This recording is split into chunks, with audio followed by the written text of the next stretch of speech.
कभी कभी जिंदगी एक ऐसा मोड़ लेती है जहां सब कुछ टूटता नजर आता है, रिश्ते, भरोसा और सपने। लेकिन अगर उस बिखरते हुए घर को संभालने वाली एक माँ हो तो वह घर गिरता नहीं, औरों के लिए मिसाल बन जाता है। यह कहानी है सीमा की, एक साधारण सी महिला लेकिन असाधारण हिम्मत वाली माँ की। सीमा का छोटा सा परिवार था, उसका पति रमेश और दो प्यारे बच्चे आरव और प्रियंका।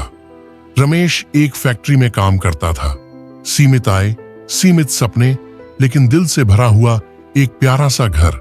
हर शाम जब रमेश लौटता, सीमा मुस्कुराकर दरवाजा खोलती। बच्चे पापा की गोद में बैठकर दिन भर की बातें करते। सब कुछ ठीक चल रहा था जब तक वो दिन नहीं आया। उस दिन रमेश घर लौटा, लेकिन उसके चेहरे पर मुस्कान नहीं थी। आंखों में चिंता थी, आवाज धीमी और टूटी हुई। सीमा, फैक्ट्री बंद हो रही है, सबकी छौंटनी हो रही है और शायद मेरी भी। सीमा चौंकी, लेकिन उसके चेहरे पर डर नहीं था। हम है ना, मिलकर देख लेंगे। लेकिन सब कुछ वैसा नहीं रहा। रमेश की नौकरी गई और उसके साथ उसकी हिम्मत भी।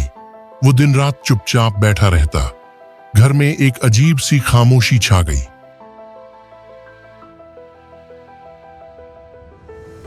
तभी सीमा ने एक फैसला लिया। अब वो सिर्फ एक मां नहीं रहेगी, अब वो पूरा घर संभालेगी। उसे सिलाई आती थी। उसने मोहल्ले की औरतों के कपड़े सिलना शुरू किया। कभी सलवार, कभी ब्लाउज, कभी बच्चों की यूनिफॉर्म। लोग ताना देते, कहते अब मर्द बैठेंगे और औरतें कमाएंगी। पर सीमा ने किसी की बातों पर ध्यान नहीं दिया। उसका ध्यान बस अपने बच्चों और उनके भविष्य पर था। सीमा दिन रात मशीन के सामने बैठी रहती, बच्चों को सुलाकर काम करती, कभी खाने का वक्त भी भूल जाती। धीरे धीरे उसका काम बढ़ा।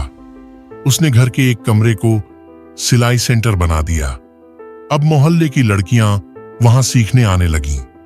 सीमा अब दूसरों के लिए भी उम्मीद बन गई थी। बच्चे भी मां की मेहनत समझने लगे थे। आरव स्कूल से आकर धागे लपेटता, कपड़े सहेजता। प्रियंका मशीन की सफाई करती और मां को पानी लाकर देती। एक दिन प्रियंका ने मां से पूछा, मां, अगर आपके पास पैसे ना हों तो भी आप मुझे डॉक्टर बनाओगी? सीमा ने मुस्कुराते हुए जवाब दिया, जब मां का इरादा पक्का हो तो भगवान भी रास्ता बना देता है।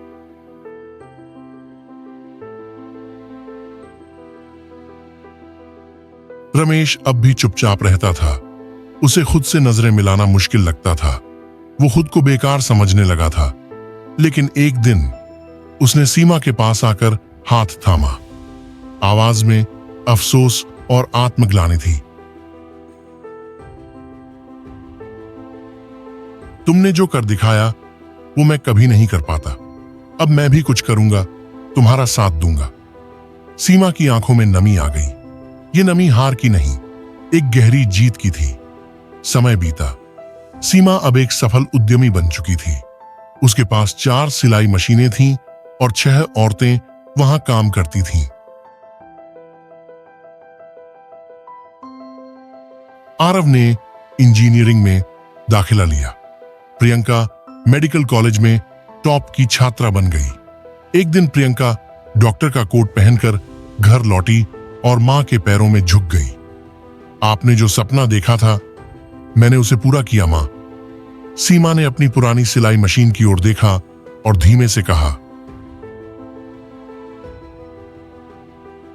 इसी से तो सब शुरू हुआ था। कुछ साल बाद एक टीवी चैनल पर आरव का इंटरव्यू हो रहा था। होस्ट ने पूछा, आपकी सबसे बड़ी प्रेरणा कौन है? आरव की आंखों में गर्व और नम्रता दोनों थे। मेरी मां। उस दिन पूरी दुनिया ने जाना कि एक मां सिर्फ जन्म नहीं देती, वो सपनों को जिंदा रखती है। जब मां कदम बढ़ाती है तो पूरा परिवार चलता है। अगर आपके जीवन में भी कोई सीमा है तो आज उसे धन्यवाद जरूर कहिए, क्योंकि उसकी चुपचाप की गई मेहनत ही आपके जीवन की सबसे ऊंची इमारत की नींव है।